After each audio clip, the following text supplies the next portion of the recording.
Welcome, welcome. I'm Joshua Smith. This is Lane Smith. We are in the same place because we are married and we both work at Temporal. So that's very exciting. Really love this content. Thank you so much for joining. We're going to run for about 45 minutes. If you have more Q&A, we can run a little longer than that. That's cool. We'd love questions and helping people.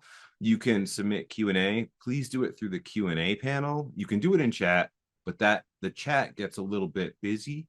And the Q&A is a really nice way for us to make sure we get to your questions. But feel free to use chat and say whatever you want in there. It's just, it helps us answer your questions if you use the Q&A panel. Recording will be sent to everybody. We'll reiterate that a couple of times. And then we'll also send out links to the slides and to all of the code repos. Yeah, so you already introduced yourself, Josh. Hi, I'm Lane Smith, and yes, we are in fact married. We have also been doing presentations together for I don't even know, 8 years, something like that, long time. So we're super excited to get to do this together for you guys and show you all the fun stuff that we've come up with. And we work at Temporal.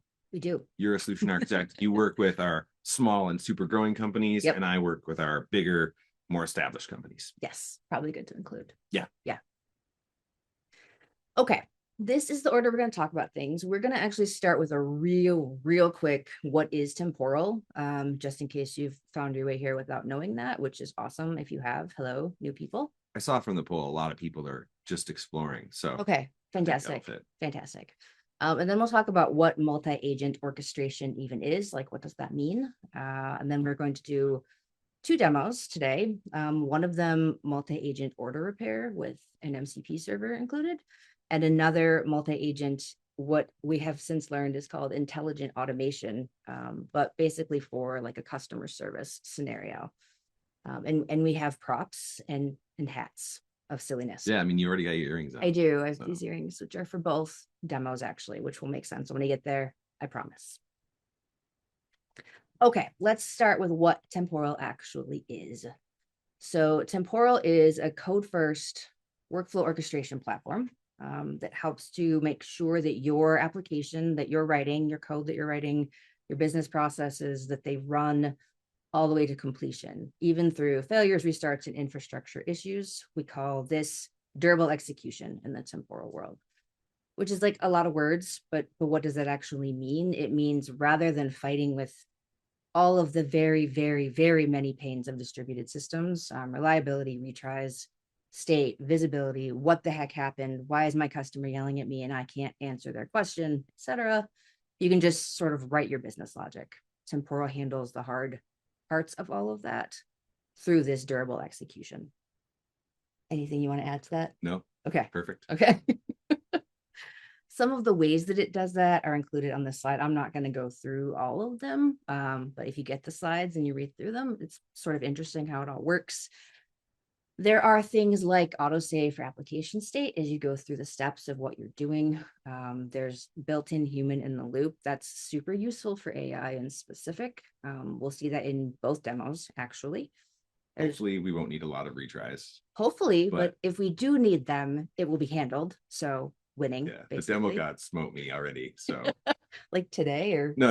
Oh, okay. Just a couple of days ago. Okay. my computer really blew up. But it did, yeah. But yeah, Temporal was fine. Okay, perfect. It also has language support in basically, I won't say any language you're writing code in, but most of them probably. Our demos today are Python, both of them. AI, Python, sort of easier to work with. But you can use Temporal with a bunch of other languages as well. Okay, let's talk about what multi-agent orchestration actually is. So first, you want to define an agent. You have a person who's like, I want to do something in an agentic system, which generally that means something AI related that acts on behalf of a person. It has agency, where the term comes from, and that will interact with some LLM in order to do a thing. And the LLM's like, well, I can give you some advice, maybe. And that's maybe it. That's maybe all that it can do. So then you add in tools with your agents. Like so for the order repair that we're going to demo. Maybe you need a tool to hit the database, to read the orders, to figure out what's even going on. And maybe you have another tool to say, okay, well, now I want to repair them, which is maybe going to include a database write or some other sort of data updating process. And then another tool that summarizes all of the fixes and presents you with a nicely formatted report to tell you what happened. Yeah. And this is like the big change I think that's happened this year is we figured out how to do tools with agents, and that gave them tons of power to get data and to write data on our behalf. So that's very exciting. Before that, it was like chatbots for these kinds of agents, and that's fun, but tools really add a lot of capabilities. Yeah. What I really want is the robots to do my bidding and me not have to tell them very much about what to do. We're not quite there, but maybe we'll get closer. Baby steps. Baby steps. That's right. Unfortunately, when you try to use one agent to do all of those things, to manage all those tools, to manage all of the context between the tools and like understand all of what's happening, it sort of can fall down. There was another webinar that you did with another Temporal employee. I don't know. It was Cornelia. Yeah. A month ago, 2 months ago, some amount of time ago, about context engineering, because this is such an important piece about how to use AI in a way that's actually useful. And one of the solutions to all of these possible context engineering things that can go wrong is to break the problem down into multiple agents that can do very specific things. Yeah, context engineering gets so much easier when you have specific agents instead of one general purpose agent. A lot of that, you should check out that webinar. It has a lot of good detail here about how to pass context and best practices there. But a lot of that was why you would need multiple agents, sub agents that we're going to talk about today. So that's really like part one of why you need multi-agent. Yeah. So some of the terms that we might use today, or some of the terms that you may have heard, include all of these here. So agent routing, which is changing goals and agents with some sort of agent to orchestrate the routing between the different agents that do different things. There's task delegation, saying, hey, agent, you are specialized in this particular task, like reading a database. You go do that. There are also conversation agents that are supposed to have a multi-turn, more human-like conversation interaction. Symbol automation agents that to basically take input and then take action without a lot of interaction with a person.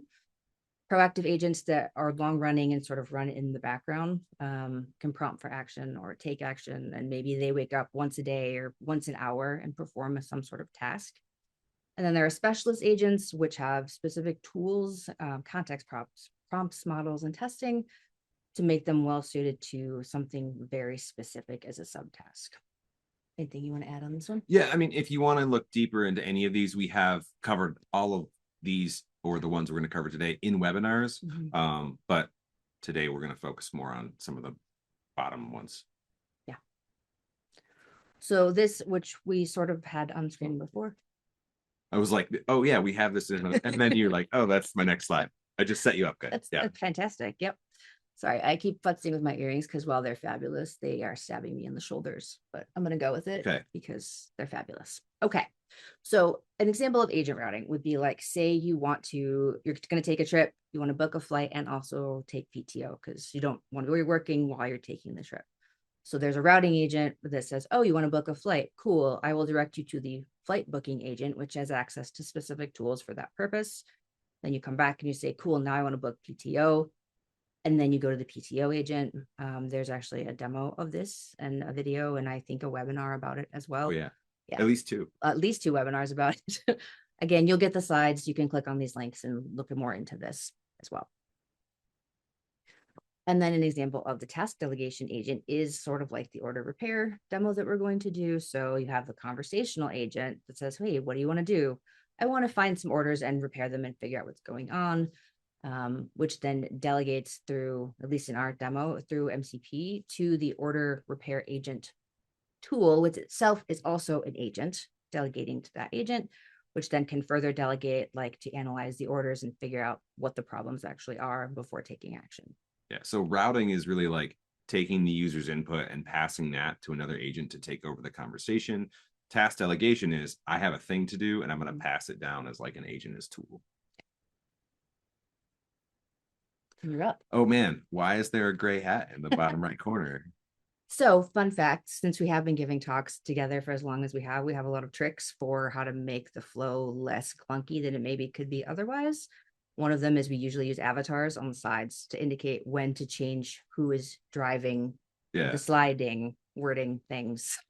So the little gray hat, I don't know. that Maybe it will means become clear later it's my turn. about why Yeah, when you you. have a talk catalog of like 20 talks, it helps to remember what our plan was. So on this slide, temporal is really great for building agents. I pay attention to the industry and what people are saying. I talk with a lot of customers. You talk with a lot of customers doing AI, and one of the things that we hear a lot is, man, AI is hard. Like AI got hands meme, and I that kind of confused me. And I talked through temporal and like, oh, you solved that, and they're like, yeah, and then they're like, oh, you solved that, and I'm like, yeah, and they're like, oh, this is really nice, and then they go do stuff with AI and temporal, and that's really cool. So specifically, temporal gives you durability, visibility, and simplicity.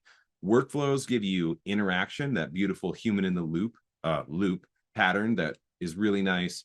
Orchestration of multiple agents, multiple tools, multiple tasks, can do dynamic decision making. So one workflow for running for me can react to my input, and another workflow running for Lane can react to Lane's input and take different directions based on our input, all with the same code. That's really nice.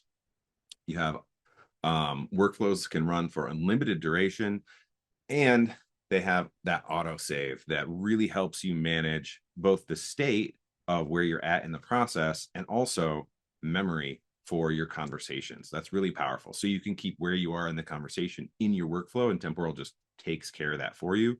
You can also pass it down to your tools or agents really easily through well-defined boundaries. And then activities enable reliable execution of external calls, such as an LLM API with automatic retries.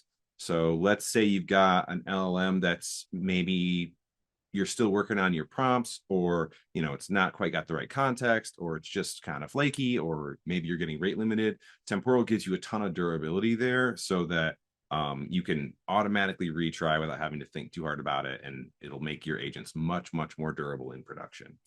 And then question we often get when doing design with agentic applications is, should agents be written as workflows or as activities? And our answer is yes, but it's also about it's all about life cycle and interaction. So I think I have to click here. Yeah. Okay. So some design notes on building agents. If you're doing a conversational agent, if it's an interactive, long running, doing orchestration, that's a workflow. That's an agent as a workflow. If you're doing an LLM call, use activities.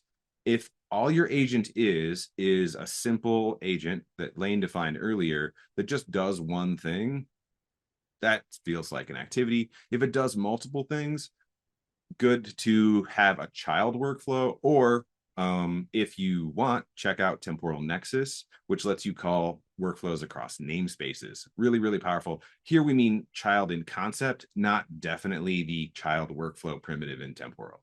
Although we love child workflow as a primitive, there's a lot of different ways to call workflows, and Nexus is really nice for that. For long running agents, we love long duration, or they have long duration. They often have interaction that feels like workflows. We're going to show some workflow agents today. And if it's a proactive agent, that means it's interactive. Often it's long running and it sort of runs on its own. So that's a workflow. So often agents are workflows. Sometimes simple agents can be just in the scope of an activity with their context passed to them from the workflow. And then we see a lot of the different patterns we've talked about, and some more here that I'll just name. We see a lot of task routing, task delegation, validation, or some people call that LLM as judge, consensus patterns, multi-parallel examples, like check out Steve Androlakis's awesome deep research sample. That's really cool with Temporal. A lot of human in the loop, and then intelligent automation. So this one is really powerful as people are trying to figure out, what do I do with AI? Like, I can summarize documents, I can write code with it, but we think there's and we've seen a lot of really powerful patterns around intelligent automation that we wanted to dive into today. So that's going to be our focus, is intelligent automation, which is humans and agents working together to solve problems so the humans' lives are easier. It's closer to I want the robots to do my bidding without me having to tell them exactly what to do. But yeah, that's the dream. It is. So I want to say I didn't see any questions in Q&A, but I do see one. Why do you need Nexus to call workflows across namespaces? I will answer that briefly, but that's a really good question. In Temporal, we have very strong elements of isolation. For example, inside a workflow scope, it's very strong isolation from other workflows. And inside a namespace, which is basically the bucket of work, if you're familiar with Kubernetes, it's like a Kubernetes namespace, bucket of work that has its own role-based access control and its own access and its own security. And so we prevent cross workflow or cross namespace workflow starts or calls by default with Temporal Cloud, because we want to maintain those security boundaries, and we want to make sure that that we have a very strong security isolation. This is one of the reasons, but security isolation between different teams, projects, etc. And then we created Temporal Nexus to basically open a secure, well standard interface between namespaces so that you could define that intentionally and have a secure way to talk between namespaces, but it isn't willy-nilly and without any isolation at all. So thank you for that question. I think we can dive deeper with that if we have time, or if you want to follow up. So thanks for questions. We love them. Okay, so now it's time to put on my hat, because it's hat time. Yeah. Thank you for the questions. So I was working a lot with customers and having a lot of fun, talking about best practices for agents and some of the things we shared earlier, and talking about Temporal and how it makes this all easy. And one of the things that I wanted to explore more was this like, how do I make interactive agents that are multi-agent and long running? We had done the conversational agents, we had done tools, we had done MCP, and I was like, how complicated can I make this, and how interestingly useful can I make this? And so I came up with this idea of, let's say I'm in the business of fulfilling orders. I work in Diagon Alley, and I'm getting emails like this. Hermione, if you're familiar with Harry Potter, great. If not, she's this very strong-willed wizard lady. And she's like, my order hasn't arrived. I'm grumpy. And Hagrid is mad because, or not mad, worried that his dragon egg won't be delivered. If you're familiar with the universe, then this is funny. If not, pretend I think also it might be illegal is always funny. Yeah. Personally. Also, it might be illegal. Maybe that's just me. Yeah. Sometimes wizards they do some shady things. Yeah. It's fine. The legalities of the wizard universe are flexible, I think. Anyway, so they want their orders that they've ordered from my shop in the wizard universe to be delivered. And if you've ever worked in e-commerce, for example, you might know that you have a lot of orders, and that's a lot of data, and it's a lot of things to figure out. So I kind of made this sort of funny, silly universe problem. I had done other demos in other universes, like I did one in Daredevil, and one of my good friends, Andrew, was like, let's do a Harry Potter. So we did a Harry Potter. So I've got angry customers. That face. I've got a lot of data, and I have a funny wizard hat, and there's a need for action. Like, things need to be done, but it's hard to figure out what to do because of the pressure of the customers and the large amount of data. And so what I did was I built this multi-agent system to create a plan to fix my order problems and then fix them. I needed to be able to read and write data. That was kind of fun. And I used Temporal to orchestrate my agents, my human interaction, and it is agentic. It calls an LLM to solve these problems. So we built several agents. We've got a detection agent, and that just says, are there problems? And if there are no problems, we can be done. No problems for the day. No need to call more LLMs or anything like that. Then we have an analysis agent that takes in more data and tries to break down the problem and get definition about it, which sets up our planning agent. So the planning agent is where we bring in tools and we say, okay, We understand the shape and scope of these problems. I now need to actually come up with a plan to repair them. And so, given all that data, what tools do I recommend? How confident am I in those tools? Then we have execution. This leverages Temporal to durably execute tools. And then I created a reporting agent because I know when you're writing production data, it's very important to have an audit trail of what was done. And I have a deterministic like set of what I did, but I wrote a reporting agent to make that human readable and pretty. I mean, I'm not a front end person. The report's kind of ugly, but at least a report. And then there's me.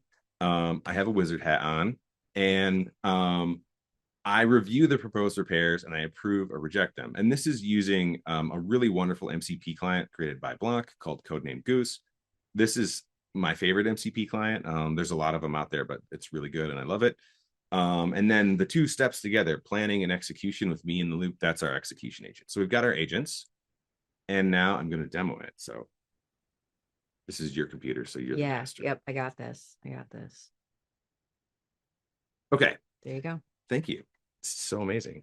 So a couple of things. This is Goose. It is a desktop agent that lets me interact with MCP tools. And I've said, I want to repair some orders. And it goes and starts a temporal workflow. We'll show an architectural diagram in a second. And that shows some of my orders and some of my problems. And then it says, oh yeah, my other problems or my other orders don't have problems. So I'm like, oh yeah, I knew about Hermione, I knew about Hagrid, and Ron apparently didn't pay his bill. In universe, that's kind of funny. And then behind the scenes, this isn't what I would need to do as a user, but I can with Temporal see what my workflow has done. So this runs once a day. For the demo purposes, we told it to just get started, so we didn't have to wait till tomorrow to do this demo.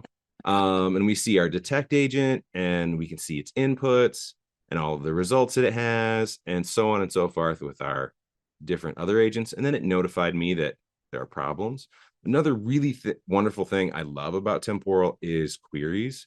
So I can do things like get my analysis result, or get my repair context, or get my detection result, or get what my plans are, and see what my confidence is, and all that good stuff. And we use these as part of our MCP so that we can inform Goose of what's going on. Okay, so now we can see that we've done planning and we've done notification, and it's waiting for approval. And so what I'm going to do, back putting my user hat on, is I'm going to say literally your user hat. Yeah. Review. And I talk in wizard words because this is magic. So I'm going to see what the system has for planned repairs. That's going to call my MCP. It's going to translate wizard words into actual. It's like my favorite part. Yeah. Yeah. It's like into actual things. And it's going to say, okay, what are we going to do? And Goose, because it's wonderful, does this beautiful formatting, and it's going to say, okay, Hermione needs more inventory before we do her thing. This is a human space problem. And what I mean by that is, I mean, it's all fake and it's a demo, but in the real world, you can't orchestrate, like with Temporal or any other system, solutions to human problems. Like, I need more inventory. Someone has to order more inventory. So you could write workflow code to do that. Apparently, my order management system has not done that. So we're just short on inventory. So we need to order more. And this detected that and proposed that we do that and order 300 SPU badges, which sounds like Hermione. Ron, we need to prompt him to update his payment method. And Hagrid, we need to request approval from our like business person who approves like maybe sketchy things. And I'm sure that Dragon Egg is fine. It's fine. I think it's fine. Decided magic. So now I've approved all this. I'm going to say that's good. Executio. Repairs. No, not question mark. Repairs. Voila. So I do some more wizard words, and Goose, using the power of LLMs and magic, has realized that I want to actually approve these repairs. It's done those. And then it got back. It's in pending repair. I'm gonna say yo updated status because it now has processed a little bit more. I could make it wait, but and now it's in waiting for the next cycle and it's running. So it's waiting for tomorrow's. And then what I can do if I go back to the temporal. Yeah. At the top. Okay. I that's really good. You're so great. Okay. What I can see is that we did the repair, we executed the repairs. Unfortunately for temporal demos, I see, it didn't fail a bunch of times. It's always good in a temporal demo when like the LLM has a bad time and fails, but it worked right the first time. Ran the report. I've gotten better at prompt engineering and context engineering, so it just works. And I can see both my planning report. It makes a PDF with an agent. It's like I said, it's not the prettiest. People are better at pretty things than me. You'll see that as in the next demo. But here you could say, this is what I did. I did these repairs. I did them and I don't have any more issues. And that's really nice. So, oh, I jumped ahead. Oh no. How do I get back to slides? Yes. You have like Mac magic. I do. I'm old. I used to do Linux and now I do Windows. And so look at that. Look at that. Okay. Very on theme. I don't see any open questions. I think some have like popped up and gotten answered, which is amazing. I think Steve is running the Q&A like a boss. Yeah. Thank you, Steve. Yeah, you should definitely ask Steve all the questions you can because he is super smart and he answers a lot of my questions. So since he's available right now, hit him up. Okay. So that was our demo. If you have questions about the demo, definitely please put them in Q&A. And then we have like this high level architecture, sort of summarizing all of the pieces put together that we showed. So starting from left, going to right, we've got our conversational agent, Goose. That is interactive via MCP tools that we defined to our repair workflow. And the repair workflow durably executes this whole process every day. You can, like Lane said, AMI agents, you can run whenever you want. You can use temporal schedules for that, or they can just be permanently running workflows. That works great. I just run once a day as part of my like daily order checks. And it did the things we talked about. It did detection, analysis. Those were read tools from our data store.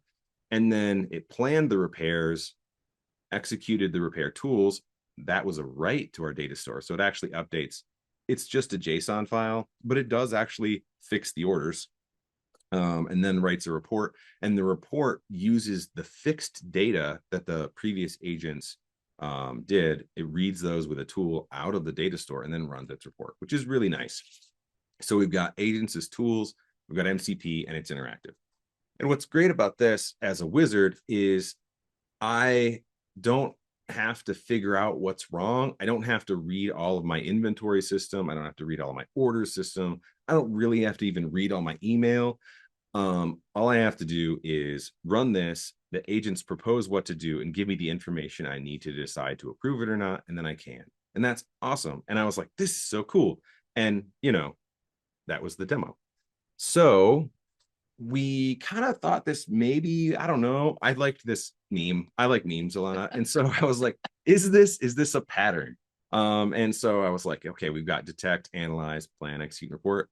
This is a very dapper gentleman. That made me happy. So if you look at the docs for this, it's got that guy in it. And my wizards are happy. Shout out to ChatGPT image generation, secret pro tip that's built on Temporal. They said that it's not secret. They said it's no secret. You can find the blog. Yeah, I think it's in Programmatic Programmer. But anyway, they said they use Temporal. We're super proud of that use case. We love working with them. And here's the link to the source code. And I think that wraps this one. It does. Did I cover? I think yes. Okay. I think so. Okay. Anything you want to add? No. But okay. I like my hat and I like your hat. I'm gonna take this hat off for now. Okay. I'm gonna grab one of the excellent questions from Q&A. Perfect. Because I love interacting with audiences. Yeah. So Nathaniel, thank you so much. The approval step in that example looked like it was a timer. Is the timer being used for human in the loop, or is it simply waiting and then checking approval status after the timer ends? Thank you. That's a great question. So good. Do you want to answer it or do you want me to? No, go for it. Okay.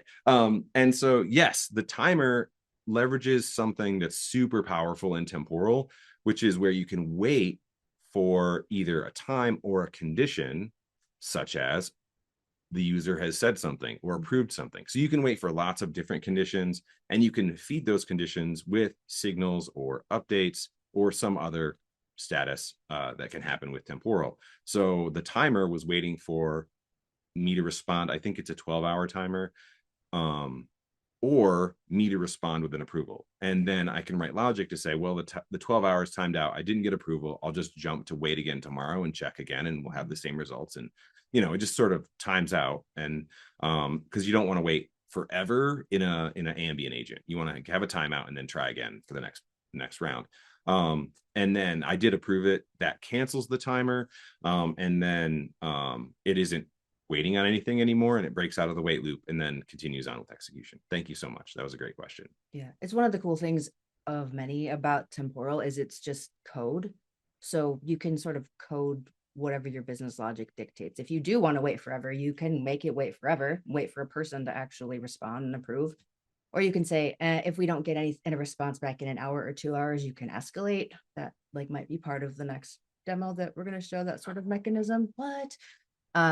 So there are a lot of things that you can do, but yeah, in that case, it was like timer or approval signal. Yep. You can wait for 2 things or more. Or more. It's just code. Yeah. You can or as many things as you want. Yeah. Love it. All right. All right. So now let's talk about a multi-agent intelligent automation for customer service. First, I'm going to tell a little story. And I made a comic with stick figures and clip art, and I'm really proud of this. This is not my area of expertise, but I thought it added to. One of us is better at visuals than me, and it's not me. Okay, so there was this Harry Potter demo that Josh put together. He's like, hey, look at this cool thing I did. And I was like, that is amazing. That is so cool. I'm pretty sure maybe that's a pattern that could apply to a lot of things. Let us think about this and contemplate it. And then he was like, and actually in the middle, there was another sort of managing hardware information kind of demo, sort of like this too. And then he's like, hey, what if we did one that was customer service themed? And what if we made that 80s themed in some way? And I was like, yes, but also how? Because it's 2025. How are we going to make it 80s themed? And we're kind of like, I don't know. We'll figure out something. Yeah, you're already there. Mm-hmm. Yep. I'm getting the costume. You knew what to do. And we could have done that. But instead of making another sort of one-off of this thing that I am quite sure is a pattern, and Josh is quite sure is a pattern, we talked about some of the other ways that this can apply, this intelligent automation plan: customer service, hardware monitoring, system monitoring, SRE monitoring, getting any kind of insight from data and that you would want to act on, software delivery, lifecycle optimization. Total nerd for that. Totally want to make a demo out of this thing for that. Fraud detection, sales cycle automation. We both work in sales. There's a lot of stuff that has to happen and a lot of data from a lot of sources. Really, it's anything where there's a lot of data that humans have to try to understand and then take action based on, is this whole thing. So we're like, hey, little guy speaking up. Yeah, we sneak it out. This makes me happy.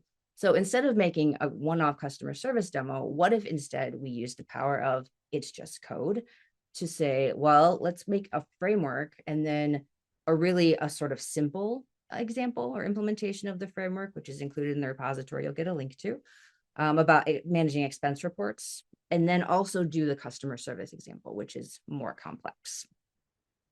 And that's how we got here. Normally, I don't like making frameworks if one exists or it's overly complex, but in this case, it was worth it.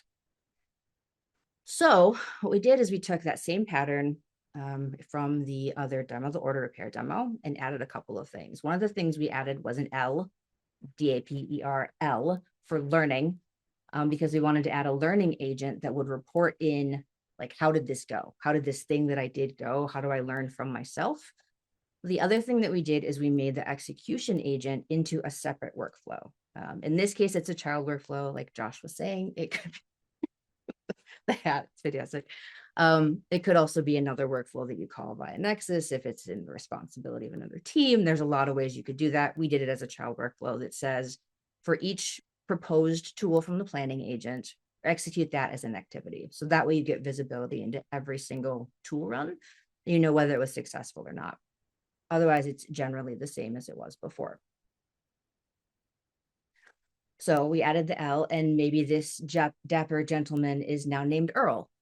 Be like Dapper Earl. Dapper Earl. All one word. Also, I have to do my. Yeah. So as we were thinking about this, we were like, what's the coolest customer support use case we can think of from the 80s?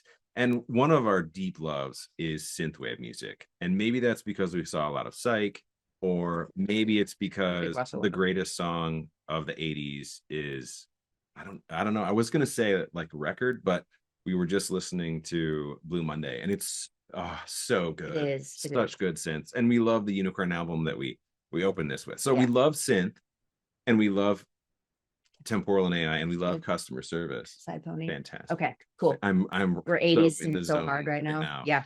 And so we were like, I'll let you take over. Because, thank you for helping while I was trying to do my costume here. So that was basically what we went with. We're like, let's make a synth store, a store that sells things for synthesizers, like digital files, digital sounds, digital things that synthesizers need. I'm not a synthesizer expert.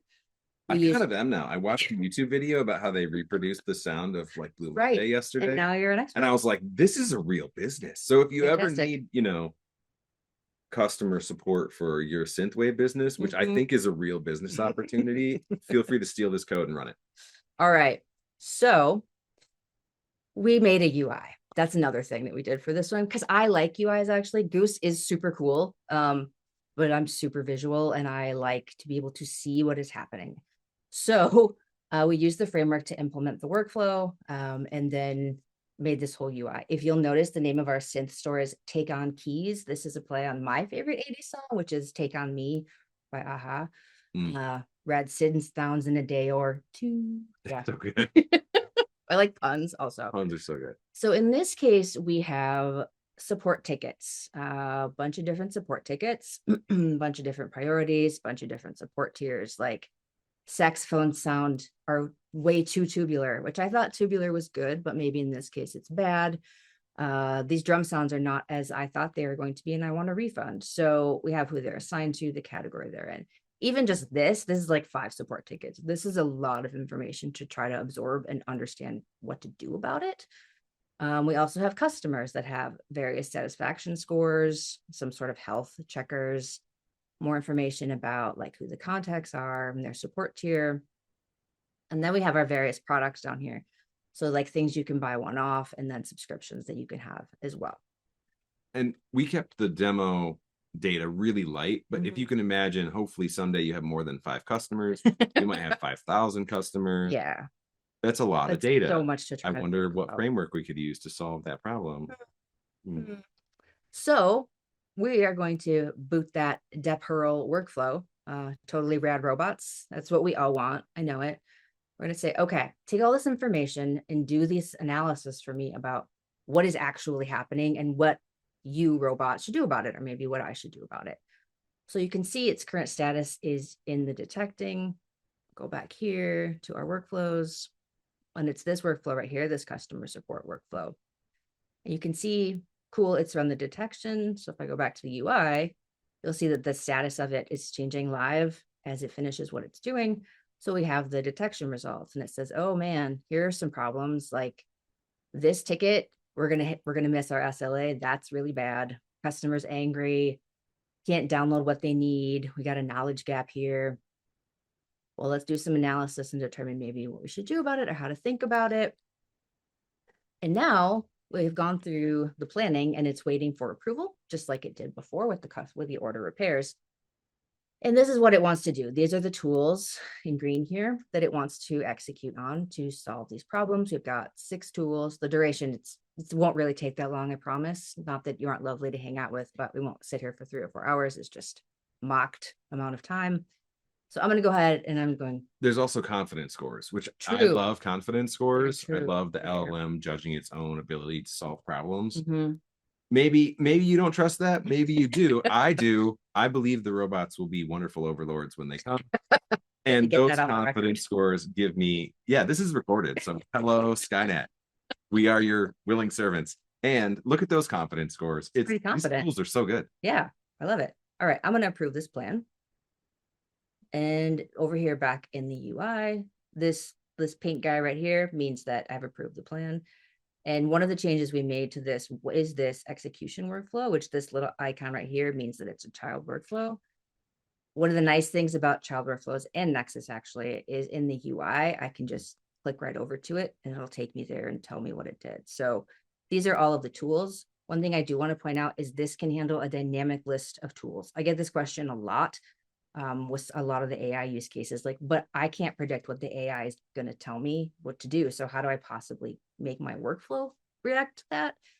You send in a list of tools that are executed in this way. And because it's in code, now we can just send you the repo link and you can kind of see how it works. But this list is generated dynamically and it says, okay, escalate to a specialist. This one was create a follow-up task, etc. It executed all of those successfully. And now if I go back here, cool, it's done. And I can see the results of each step, like the execution results, 6 successful, 100% success rate. This is eye bleeding and 80s, and I love it, but Matches my hat. It does match your hat and my scrunchie. So I feel like we're there. Same kind of reporting actually as the one that Josh showed, tells you what happened. I mean, it's a lot prettier. It's something. And then there's a tab that is like impact analysis is what it was originally called before I made it more 80s. That's radical. Thank you. Thank you very much. And talks about the glitches and the issues and the affected items. So you can sort of loop back around and connect what the AI did with your UI. The other thing that I did was this little robot icon on the ticket means that the robot actually changed this ticket. So it changed this one to status of escalated. This one, I think it gave it to a different person to be affixed and assigned to. So all of that to say, there's a lot that you can do with the same sort of setup, and a lot of problems that can be solved. So back here to the slides. So the framework piece, you'll notice it looks very similar to the diagram that Josh showed. But in the context of workflows and activities, there's a Temporal workflow that takes in input that talks about what domain is it, in this case, it's customer service, and then what are the available actions that the execution agent could execute or that the planning repair agent could propose. All the things in the yellow color are activities, and then there's the main workflow and then the child workflow I talked about with the dynamically executed list of repairs. So the customer service implementation, these are the pieces that are that framework, kind of the same sort of thing. Then these are the pieces that are added in to make the implementation. So the front end, although I do think part of it probably could be made into the framework, but I didn't get to that. But certainly the data sources, the API layer, which includes the sending of the initial prompts and the data and all of the configuration for the Temporal workflow. And then the implementation of the tools, which is just code, just Python about what to do, like update that database or send that email or whatever. So put it all together, and this is what the customer service implementation actually looks like end to end, nicely color-coded and hopefully clear. Yeah, you don't have to understand all of this in a moment. This is like an architectural diagram. There would be a quiz. Just kidding. But quiz. Yeah, I think it's really great. Yeah. And now that dude, 45 on the nose, crushed it. I would. Okay. Yeah, I would just like to point out that I did have already this shirt and this hat and those sunglasses. It's like true. I came, if the 80s arrive tomorrow, I am ready. True. I had to get the earrings and the scrunchie, but now I'm glad that I did. So yeah, now we have them for whatever else might need to occur. So we are gonna leave it on this screen while we answer questions, because so one of the funny things about doing this kind of talk is obviously we didn't share real customer stories. We didn't share what people are really doing with a framework like this or with other AI things, agents, inference, data orchestration. There's a lot of things you can do with Temporal and that we've helped people do with Temporal in our day jobs, which aren't 80s customer service synthwave things. Sadly. Maybe someday. I don't know. I think I just want to retire. But at this point, you might be asking yourself, like, how are people really doing this? And what are the real customer stories? Because we're sharing patterns and stories and sort of funny examples. But I'm really excited because we have this conference called Replay. And at this conference, customers come and they talk and they tell their stories. And right now, I can't tell those stories because of like NDAs and legal stuff. But when they get there, they have approval to tell their stories about how they're using agents and the things that they're doing. And so, very strong recommendation from us. Check out Replay, come and hear it all firsthand what people are doing. I guarantee you, well, I guarantee I will have a great time. I don't know. You might not like people as much as I do and crowds, and that's fine. But please come and hear our stories. And there's a really cool code here you can use for this webinar to get 75% off your tickets just for attending. So yeah, and we'll leave this on the slide and see if we want to take questions. So I'm going to grab a couple open questions here. Hannah, if there's any that you've noticed that you really want to get answered, feel free to come off mute and point us in that direction. But I'm just going to take a couple of the open ones. Feel free. Thank you so much for it looks like 20 different questions that we've gotten so far. Really appreciate those. And please ask more. So from the top? Yeah. Okay. Let's do it. Simon asks, seems you have made everything custom. Are there any tangible limitations you have seen in adopting Agents SDK or pedantic AI integrations that blocked you from using them? Do you want to do that one or do you? Yeah, I'll take it. That's a great question. And I get that question a lot, actually. Those frameworks are great. Since my experience with developing with AI is very temporal centric and has been basically since I started doing anything with it, I like more control in my ability to do things with activities. Those sort of abstract away some of the setup of the agent, which is handy, but is an abstraction, and with the calling of the activities. And so just personal style preference, I like having sort of the more fine-grained control of what the activities are doing and how they're doing it. I don't know. Do you have different opinions? Yeah, I mean, I will never claim to be the greatest AI engineer or the greatest developer. I'm passable at all of these things. But I will claim to have a deep and enduring love for temporal durable orchestration. I have fought the monster that is distributed systems pains for 20 years. It has resoundingly defeated me time and time again until I found temporal, and I was like, oh, I don't have to deal with dead letter queues. I don't have to deal with retry logic. I don't have to deal with managing state and state transitions and edges and nodes. Like there's a lot of other ways to do distributed systems that I have built or used that were worse and made me sad. And so now I'm just sort of like drank the Kool-Aid all in on building systems with temporal, and you give me light LLM and some data and I'll write some agents. That being said, those frameworks are super popular and people really love their abstractions. So my advice is, but just try it both ways. For my demos, I love, your answer was perfect, +1. But I think people benefit from trying a couple of different paths and seeing what they like best. But for me, if you look at these demos, it's temporal and light LLM, and you have all of the power and simplicity that you'd ever want from building agents. Yeah. Yep. Everybody has their own opinions, though. If Steve wants to like answer in the super chat thing too, like he's super smart and works really closely with those guys. So he may have a different answer that'd be super valuable. And then a question, I'm creating an IoT open source platform. I would like to use Temporal to orchestrate Tor to put the data on a data lake and use like a rule engine. What's the best way to use like a rule engine? Is it using DSL? Ooh, rules engines. I love rules engine. You're back. Yeah. Back. You may not know it, but you were in the presence of certified Pegasystems business rules engine experts. It's true. It's true. I have certification paper somewhere to prove it. Shout out to Pegasus. We love you still. So we built some very complex business rules engines. We love this question. I'll take a first pass at it. It's a sort of a deeper question. And one of the great things about Temporal, the company, is we're so developer focused. So if you want to get on a call and just talk to like temporal design experts or people with different elements of knowledge, hit us up. We'd love to chat. Our community Slack is also great. If you're not already in there, you should be, Yeah. for really so many different kinds of questions. Yeah. Shout out to community Slack. But yes. So the short version is, what is the best way to use Temporal like a rules engine? Is it using DSL? It's a great question. I love that question. I have a lot of people who love DSL, and I have a lot of people who hate DSL, and I support them both. And I'll tell you where I guide people.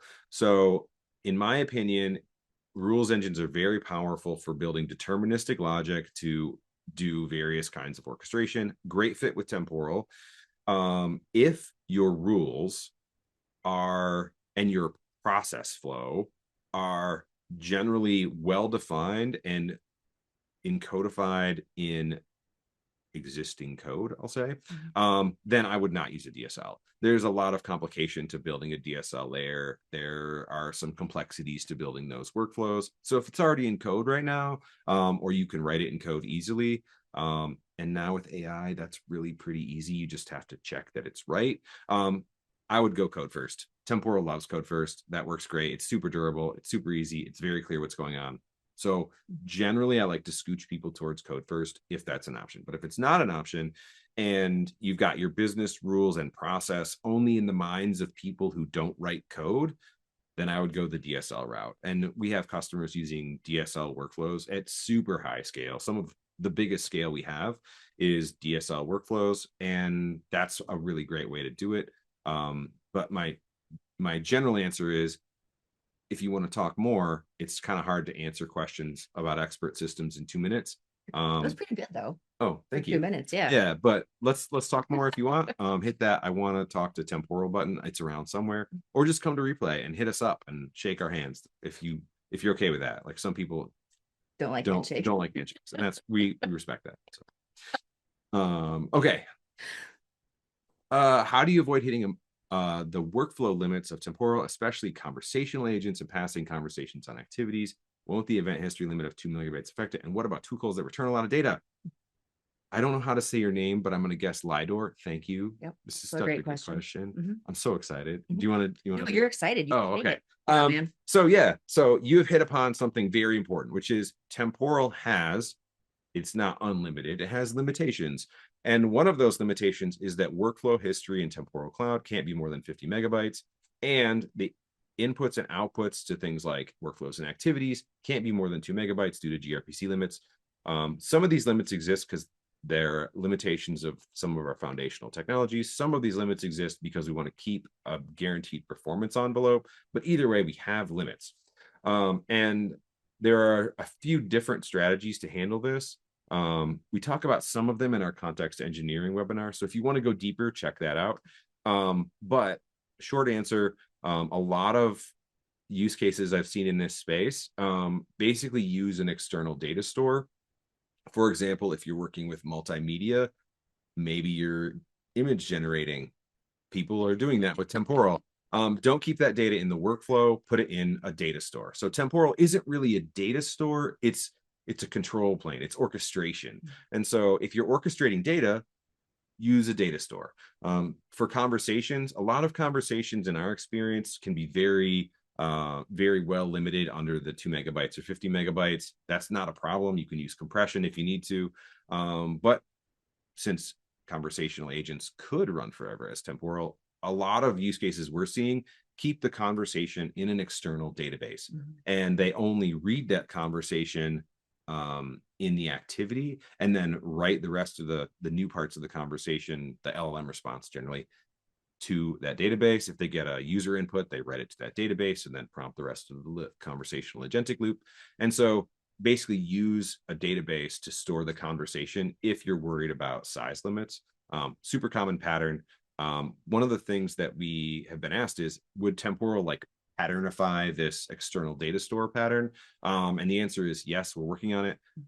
Right now it's super easy to do, but some people want it built into the SDKs. And so we're working on that. Love the question. Yeah. All right. How are we doing on time? Okay, we're pretty short. So yeah, do you want to do one more or call it? I I think the new one that came in was a response. So I don't know that we have any more. So maybe it's a good time to call it. Oh, okay, cool. I didn't read it. I was just like, oh, we got another one pop up. So, all right, cool. Well, thank you so much. This was a ton of fun. I hope you had about half as much fun or more than we did, because this was a riot. If you can ever do a demo and wear a funny hat with your friends, like you've won at life. So Agreed. yeah. Agreed. Yeah. Thank you. Okay. Thanks everybody. And yes, recording and the links will all be sent out to everyone who attended. And just thank you so much. Have a wonderful holiday break, and hope you enjoy.